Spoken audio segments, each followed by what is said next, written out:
applicable po ba ang kaso na ito, Hill versus Jokno, as far as the prosecution is concerned, and then also for the defense, applicable. Take note, I've read most of the pleadings, well, all of the pleadings, mahahaba sila. I kinda know your answer, but sa dami, I like to hear it again, and I think, of course, karamihan ng kababayan natin did not read it. So explain natin sa kanila, because this is a landmark case. Kung ikaw ay law student na magbabar, ito yung mga kasong titingnan mo. So malay mo, matanong yan sa bar. So nakatulong man lang tayo dun sa mga bar students na maliwanagan sila. Baka mamaya trick question to. Is it applicable or not? That is my question. I will sit down and then I will come back for my next. Thank you. Thank you, Your Honor. If I may be recognized. The member of the panel of prosecutors may proceed to give his answer. Thereafter, the counsel for respondent may do so as well. Iba po ang konteksto ng search warrant na naging main issue sa Stonehill versus Jokno. Sa konteksto po natin na subpoena ang pinag-uusapan. Ang search warrant po, ang governing law po dyan ay nasa Bill of Rights natin, Article 3, Section 3. At kaya siya nandun dahil very invasive po ang search warrant. Pag ang isang judge ay nag-issue ng search warrant, pwedeng pasukin yung opisina o yung bahay ng person involved, pwedeng halongkatin yung lahat ng mga gamit niya doon sa kanyang opisina o sa kanyang bahay. Kaya po naglagay ng maraming limitasyon ang ating konstitusyon dahil marami ng pang-aabuso, marami ng mga halimbawa ng pang-aabuso na nangyari kahit noon pa. Iba po ang pinag-uusapan natin ngayon. Ang pinag-uusapan natin ngayon ay subpoena. Hindi po ito license to enter an office or to search any place.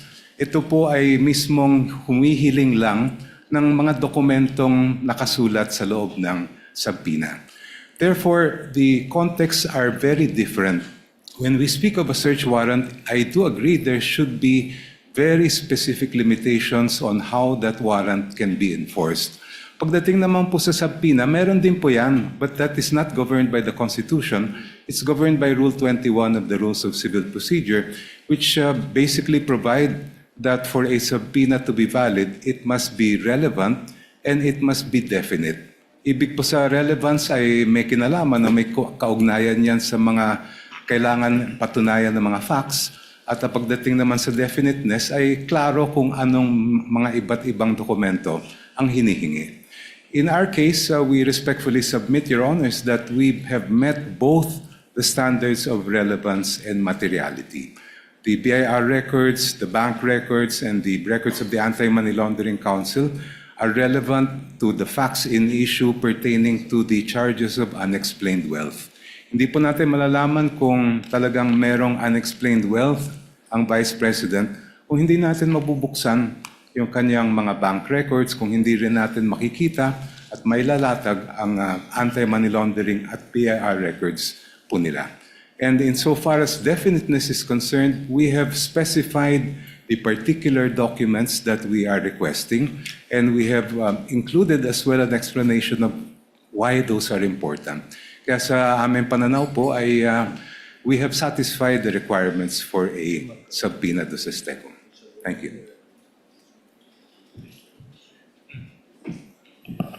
Mr. Presiding Officer, before we recognize the defense, just a quick follow-up question. Hindi ko may lapit eh. Bigyan ko ng time na bulungan muna siya ng kasama. I'm sorry. Okay na kayo? No, it's okay. It's okay. Senator Judge Pia, would you like the counsel for respondent to answer? Not yet, Mr. Not yet. Yeah, Okay. my request was if I Okay. I'll just ask a follow-up question. You may proceed, Thank ma'am. you. Thank you for that. I appreciate His Honor's response. May I simply point out, and again, please give me your explanation. Tama ho yung pagkabanggit nyo na yung nature ng search warrant very invasionary, di ba? Because it requires that pasukin yung bahay, halugugin yung gamit. Pero hindi kaya invasive din yung paghalughog ng records? Is that not extremely parallel? I mean, is it not very similar in the sense that what is being questioned now are the very essence of somebody's savings, earnings. So which we have to agree. I think there's no doubt that that is protected. But in fact, His Honor is saying that it would fall under the police power. So, imbis na papasukin mo sa bahay na nandun yung mga dokumento, you will do the same by asking these agencies, whether it is the BIR, the banks, or AMLA, to now reveal these documents. So that's my question. Is it in the prosecution's, is it the point of view of the prosecution na iba yun? Hindi ba invasive yun? Kayo gumamit ng word na invasionary, no, but I'll use invasive, I think. Yeah. Anyway, please answer, and then we'll give the floor to the defense, Mr. Presiding Officer. Counsel for the panel for prosecutors may Thank you, Your answer as he pleases. Yung pong search warrant, kung ano man ang makuhang ebidensya doon, ay direktang binibigay po yun sa court, and that is now considered as evidence by the court that issued the search warrant. Iba po ang subpoena, dahil pag naglabas ang isang hukuman ng subpoena, itong mga records ay hindi po siya considered yet as evidence. Yan po ay ipoproduce lang, dadalhin lang po sa korte, and now it is up to the parties, and I refer to both parties, to decide which of those documents may be relevant in terms of the evidence that they are need to present. Yung pong nakikita po natin sa subpoena, it is not in any way invasive because, as I mentioned earlier, as pointed out by Senator Enrile when he was the presiding officer in the Corona trial, we are simply having those documents produced. The admissibility of those documents will only be determined after, if offered by the parties. Kaya po sa aming mga pananaw ay malaking-malaki ang pagkaiba ng search warrant sa subpoena. Your Honor, may I be With the recognized? permission of the lady senator judge, counsel for respondent may now give his answer to her query. You may proceed, sir. Thank you, Your Honors. Your Honors, ang posisyon po ng depensa dito ay subpoena and a search warrant are very much similar in that both are compulsory processes. No? So, yes, hindi tayo papasok sa bahay ng isang tao o ng nasasakdal, but it will be intrusive because we will be opening up all the financial transactions for, sabi nga dito, almost 20 years of the respondent. Kaya po, katulad ng isang search warrant, the things that we are asking for through a subpoena must be particularly described. Kanina po, nabanggit po ng aking kagalang-galang na opposing counsel na particularly described na po yung kanilang naisulat. However, the defense does not agree with that proposition because if you look at it, tama naman po, nakasulat po dito ng hinihingi nila ay account opening and maintenance records, KYC documents, information files, signature cards, all account and transaction records, ledgers, journals. Basically, Your Honors, this is everything. Ibig sabihin, ni-specify lang nila ang nilalaman ng lahat ng bank records ng respondent. So in our view, Your Honors, while they took pains to specify each and every document, the truth of the matter is they're asking for everything. Ngayon, pagdating sa subpoena, and even in the case they cited, yung Rocco versus Contreras, no? Nakasulat po doon that for a subpoena to be validly issued, when we talk about particularly describing yung kung ano yung hinihingi, it has to be evidence that is both relevant and material. So ang tanong namin, saan ba dito yung relevant or material? Kasi lahat na po ng records hiningi eh. So, and this bolsters our theory, of course with all due respect to the opposing side, na kaya namin tinatawag o kaya namin natawag na fishing expedition ito.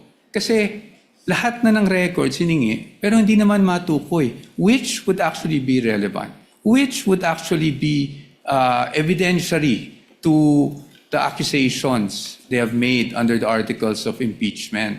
So, pero dito, hinihingi natin 20 years worth of records. And then, paano po yun? Hihimayin natin, maghahanap tayo ngayon kung may relevant o wala.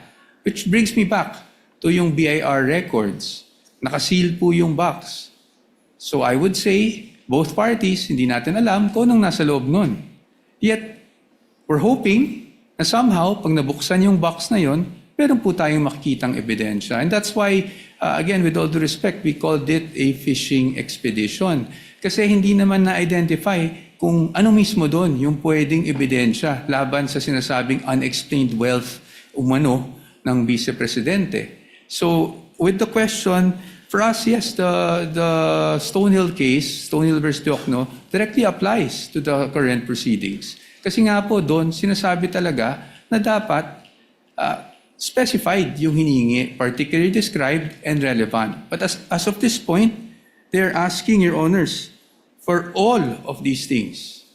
And again, while they specified each and every document, kung babasahin niyo po ng mabuti ito, they're actually asking for all bank records without, in fact, telling us which transaction is relevant to their accusation, which transaction will actually support their accusation.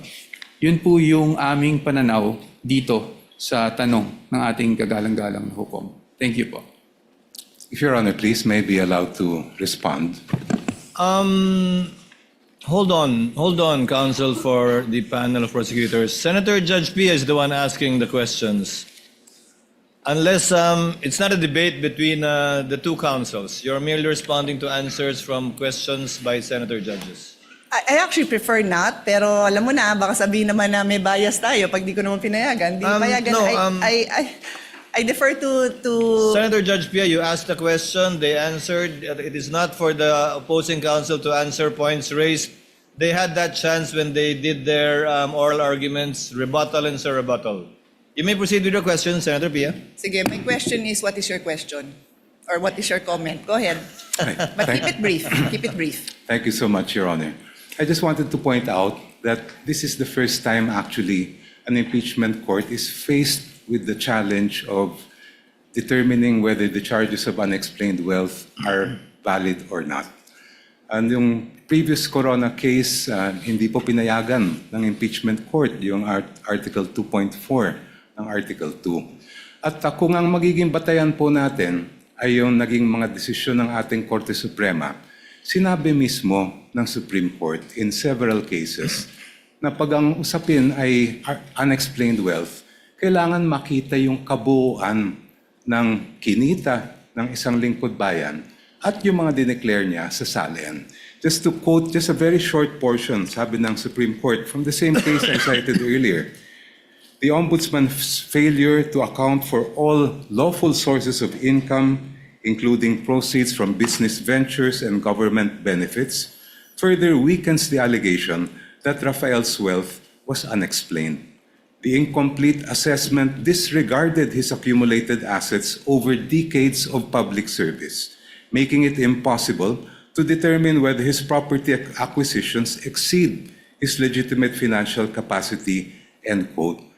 Hindi lang naman po dito sa harapan nitong hukom na ginagawa yung pagtingin sa kabuuan ng isang lingkod bayan. The Supreme Court has done it in this case where they looked at decades of the financial records of the person charged with unexplained wealth, and it has also happened in the cases of Rabusa and Ligot, which were decided recently by the Honorable Court.